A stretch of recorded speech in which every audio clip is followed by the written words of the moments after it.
സമൂഹത്തിലെ ആളുകളുടെ ഒരു ധാരണ ഉപയോഗിച്ചാൽ ഒരു 10-70 കൊല്ലം 19 കൊല്ലം തൗഹീദ് പറഞ്ഞ് അതൊക്കെ പഠിപ്പിച്ച ആളുകൾക്ക്, ആ ആളുകൾക്ക് തൗഹീദിൽ നിന്ന് പിന്നീട് വ്യതിയാനം ഉണ്ടാകുമോ എന്നൊരു സംശയം ആളുകൾക്ക്, എന്നൊരു ധാരണ. അങ്ങനൊന്നും വരില്ല, അതൊക്കെ വെറുതെ പറയാണ്. ഖുർആനിന്റെ ചരിത്രം പഠിക്കാത്ത ആളുകൾക്ക് അങ്ങനെ തോന്നും.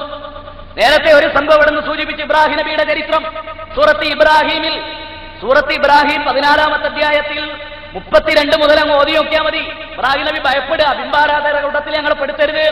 ബിംബാരാധനക്കെതിരെ ശബ്ദിച്ച് ബിംബാരാധനയുടെ പേരിൽ പീഡനങ്ങൾ ഏറ്റുവാങ്ങി അഗ്നികുണ്ഡത്തിലേക്ക് വലിച്ചെറിയപ്പെട്ട ഇബ്രാഹിം നബി എനിക്കതൊന്നും ഉണ്ടാവില്ല എന്നല്ലല്ലോ വിചാരിച്ചത്.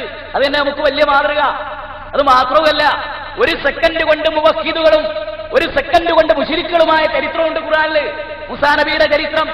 മൂസാ നബി അലൈഹിസ്സലാത്തു വസ്സലാമിൽ നിന്ന് തൗഹീദ് ഉൾക്കൊണ്ടവർ മൂസാ നബി വടിനിലത്തിട്ട് പാമ്പാക്കി കാണിച്ചപ്പോ ആ കാര്യം ബോധ്യപ്പെട്ട ആളുകൾ ഞങ്ങളിതാ വിശ്വസിച്ചിരിക്കുന്നു, ഹാറൂനിന്റെയും മൂസയുടെയും റബ്ബിൽ ഞങ്ങൾ വിശ്വസിച്ചിരിക്കുന്നു.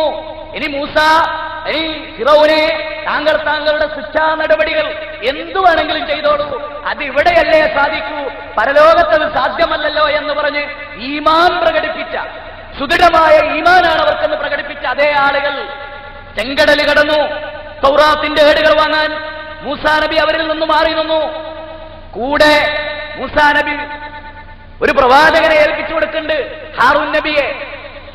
ഹാറൂൻ നബി നോക്കി നിൽക്കെ മൂസാ നബി പ്രവാചകനായി അവരോടൊപ്പമില്ലെങ്കിലും അദ്ദേഹത്തിന്റെ പ്രബോധനവും അദ്ദേഹത്തിന്റെ ആദർശവും ഉൾക്കൊണ്ട ഒരു സമൂഹത്തെ വിട്ടുകൊണ്ട് അദ്ദേഹം കടന്നുപോയപ്പോ സാമിരി എന്ന് പറയുന്ന ഒരു മനുഷ്യന് സെക്കൻഡ് കൊണ്ട് അവരെ മുശ്രിക്കാക്കാൻ കഴിഞ്ഞുവെങ്കിൽ എന്താ നമുക്ക് മനസ്സിലാക്കാനുള്ള പാഠം? നമ്മൾ വളരെ ഗൗരവമായി ചിന്തിക്കേണ്ടതാണ്.